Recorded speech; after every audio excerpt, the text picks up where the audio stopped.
Hey guys, Dan Allen here. I am just excited to share with you some stuff about culture. Let me get this thing started here. But I don't know about any of you, but I really enjoy reading from people who have a great idea or a great sense about how culture is developed and how culture shapes the way we do things. And one of those authors that I really appreciate very much is Gordon. And I don't know if you are familiar with any of his work, but if you're not, I'm going to tell you the one book you need to start with is called The Energy Bus. So The Energy Bus by John Gordon, phenomenal read. Once you start that, you'll be on a John Gordon fan club finish. He's written a lot of books, and all of his books kind of tie back to that one. So I would strongly recommend that if you're going to start reading any of his stuff, start with The Energy Bus. You will definitely not be disappointed in that. But I want to talk today about his thoughts about building a great culture in any organization. So he has you can go out and search it on the internet. He has an article about 14 thoughts about building great culture. In that, he outlines a few things, and I thought it was interesting because one of the things I really appreciate is that when we started building our student leadership program, we were really concentrated on how do we change the culture in the school, because ultimately it doesn't matter what you do. If you don't have the right culture in place, it's really not going to help. So I'm going to take some of the points from John Gordon's 14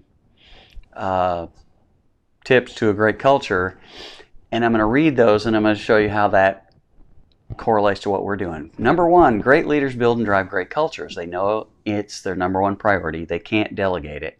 They must lead and be engaged in the process. So they build and drive great cultures. That's something to think about. Number two, culture is the reason why great organizations have sustained success. Think about the organizations that are always good. They always do well. Schools that are always high performing, long lasting. Culture is the reason why they have that. Culture drives expectations and beliefs. Expectation and beliefs drive behavior. Behavior drives habits. Habits create the future.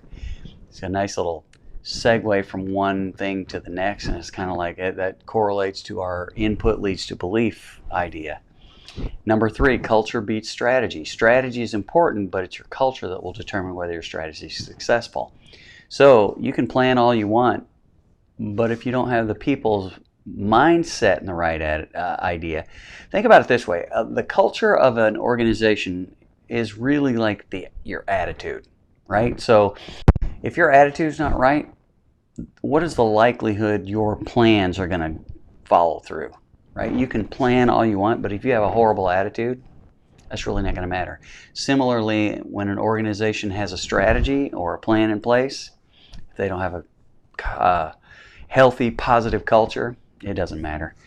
So number four, if you focus on the fruit of the tree, outcomes, numbers, test scores, etc., and ignore the root, the culture, your tree will die. But if you focus on and nourish the root, you'll always have a great supply of fruit. So that's one of the things I want to talk about here, specifically as it pertains to schools. There are two things that are absolutely true when it comes to the culture of your school. When it comes to that, the culture is driven by the students, period. Let me say that again. The culture in your school is driven by your students. That's it. Second thing, and when I say that's it, I mean when you talk about the culture driven by the students, you can't argue that. That's a fact. Second thing, there is a core of students in every school. I don't care what school you go into. There is a core.